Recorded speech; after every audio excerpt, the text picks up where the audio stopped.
Hey, what's up everybody, and welcome back to another episode of News Dose, where I give you all of the latest gaming news, and the Nintendo Switch continues its dominance in the gaming space. It's truly insane what the Switch is pulling off, and I believe we are witnessing what will ultimately be one of the most successful consoles ever made.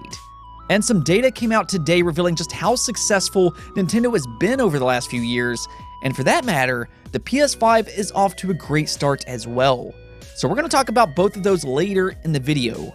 Also, one Xbox game that fans have been asking about for quite a while now got an update on its future, and unfortunately it might be a little disappointing, but we're going to talk about that later as well. With that said, let's get right into the news, starting off with a new announcement from PlayTonic Games. PlayTonic Games, the studio behind Yooka-Laylee, earlier this week did tease a new reveal, and they did exactly that today, though it's not a new game. This instead is a little more surprising than that because they launched their very own publishing label by the name of PlayTonic Friends. Now they still are making their own games, so don't worry about that or anything, but they're also looking to help other developers. The way they're doing this is by taking a hands-off approach, and if a developer really doesn't like doing a certain task, they can then go to PlayTonic, and then if they can help, they will do so. That's an interesting approach, and they want to build long-lasting relationships by doing this. It's cool to see a smaller independent studio like PlayTonic create a publishing label, and maybe it could make for some better overall games for independent studios. It kind of reminds me of Yacht Club Games. They had a lot of success with Shovel Knight, and now they're also publishing some smaller games such as Cyber Shadow. If you haven't played that game yet, I do highly encourage you to do so. It's a great retro-style game, and hey, it's on Xbox Game Pass. So definitely go check that out, but I'm definitely excited to see what PlayTonic Games does next. This is currently one of my favorite studios, as they are essentially Rare that focuses on spiritual successors. While we still don't know what their next game is per se, anything that they're working on definitely has my attention, and I wish them the best with their new publishing label. Next up, let's talk about Resident Evil Village. There's a lot of excitement around this game. This is the first brand new Resident Evil game that's releasing for the Xbox Series and PlayStation 5, and it's also very unique compared to past Resident Evil games. We are seeing a new approach, especially with the enemies. You got werewolves and vampire ladies that social media just seems to absolutely be infatuated by, and also the setting. It's got more of this medieval feel to it with the castle and everything. And I said it before, but it kind of reminds me of Resident Evil 4 just a little bit. And well, there's a good reason for that. Capcom producer Peter Fabiano has now confirmed that Village is indeed inspired by Resident Evil 4, and I think that's going to be really exciting for a lot of fans. 4 is debatably the best in the entire franchise, so to see a new Resident Evil game inspired by 4 is interesting.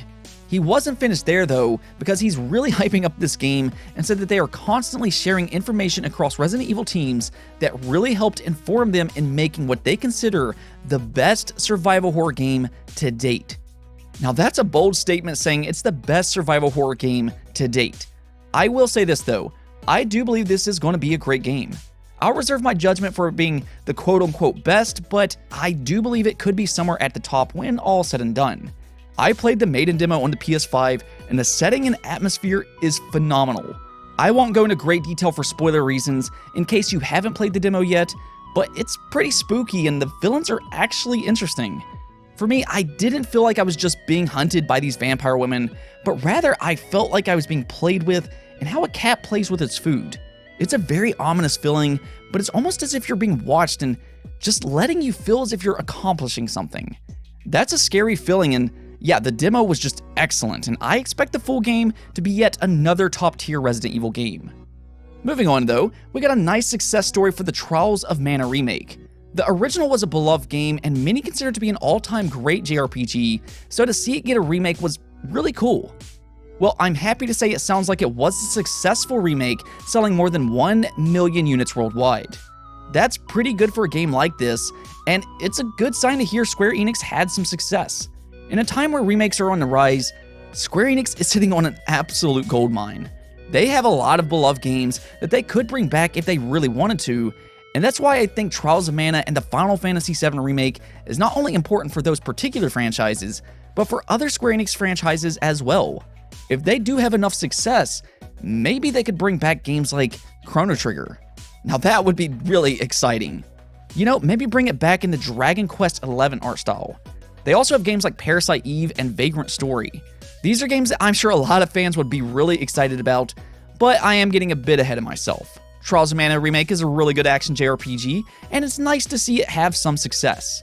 The good news is that they also recently released a new update that adds a new No Future difficulty mode among some other new options. Let's talk about Xbox for a moment though, or to be more specific, let's talk about Halo Wars. The original release way back in 2009 for the Xbox 360, and it was actually a really good spin-off for Xbox's flagship franchise. A lot of fans really liked this game a lot, and for years those fans asked for a sequel, and eventually they did get Halo Wars 2 8 long years later in 2017. And again, it has a very loyal fan base that really enjoys this game, but unfortunately, it seems like Xbox maybe hasn't given Halo Wars 2 the best support it possibly could have, which I will come back to here in just a moment.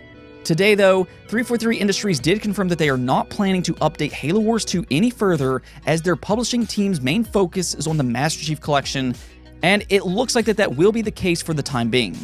Now, what about a third Halo Wars though? Well, sadly, they also noted that they have no plans for a sequel at this time, and I know that's going to be disappointing for a lot of fans of this franchise. These games offer a very different experience than the mainline Halo games, and they fit nicely as an RTS. I think the thing that always stood out for me though is the stories and its characters. They don't focus on the same characters as the mainline games, but it does expand on the Halo universe in a meaningful way, and the cutscenes are visually stunning in Halo Wars, being done by Blur. They are just excellent with their cutscenes. But yeah, the story and their characters stand out, and in fact it looks like the main villain from Halo Wars 2 will be in Halo Infinite, which just kinda shows you how they can connect. As for these updates though, I know it's disappointing, and I think where Xbox kinda dropped the ball is that they never ported Halo Wars 2 to Steam. I do find that odd. We have been seeing over the last couple years or so that Xbox can have a lot of success on the Steam platform. Sea of Thieves went on to sell more than 1 million units on Steam even after it was available on PC for years prior.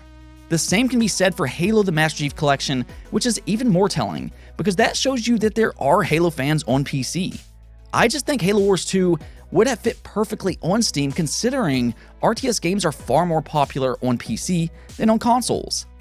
The good news, however, is that 343 isn't completely ruling out a sequel in the future. They did say that they won't say never, because who knows what the future may bring. So Halo Wars fans, don't give up hope just yet. Halo Wars 3 could still happen, but it could be another long wait similar to what we saw with Halo Wars 1 to 2. I will ask you though, would you like to see a new Halo Wars game, or would you like to see a different type of Halo spinoff entirely? Let me know in the comments below. Next up, NPD posted some sales numbers today for the United States, and right away I want to say congratulations to the entire game industry, as they are booming right now. Yeah, let's check out some of these numbers, because just wow. Gaming hardware was up by 144% in January compared to January of 2020. That is a huge increase, as it's the biggest January since 2011. That means the first month that the Xbox Series and PS5 has been on the market, games have been more successful as a whole than the entire last generation of consoles. Now, to be fair, a lot of that has to do with more people being at home right now than usual, but still, this is fantastic news for games, and it shows games are a great outlet for people across the United States. Where it gets really interesting though is with the Nintendo Switch and the PlayStation 5. So let's take a look at the Switch first, and this thing really is unstoppable by this point. January 2021 makes the Nintendo Switch the best-selling console in the United States for its 26th month in a row. The Switch also had the best-selling January out of any console since 2010, being the Nintendo Wii. Yeah, the Wii was a big-time seller back then, and that's the thing. The Switch is outpacing the Wii right now, though I do fully expect the Switch to surpass the Wii eventually, and that's because I believe the Switch will have a longer lifespan. The Wii for a few years was selling an absolute ton, but it didn't have that longevity as casual gamers started to move more towards mobile phones, and that's not going to be the case with the Switch.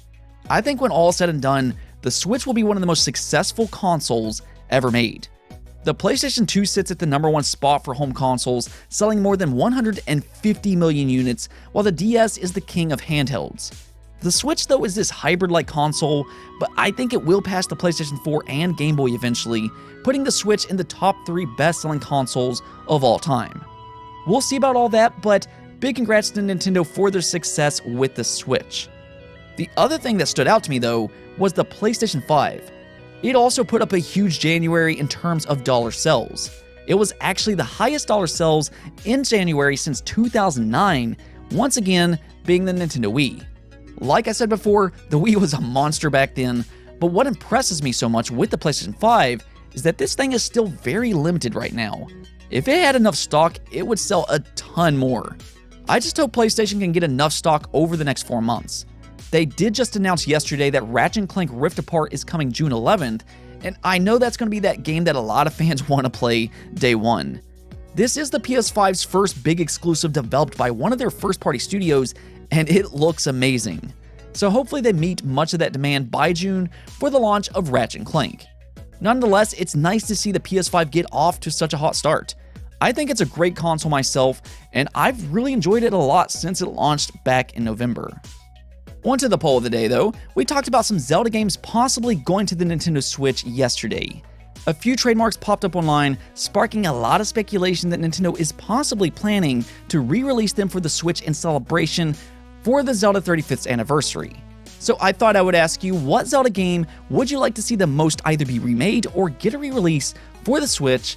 And the winner was Twilight Princess with 30% of the votes. So there it is. I'd definitely be happy to see Twilight Princess re-release on the Switch. It did come to the Nintendo Wii U, but as we all know, not many people actually even had that console, so just like Wind Waker, I would like to see both of those get ported one more time.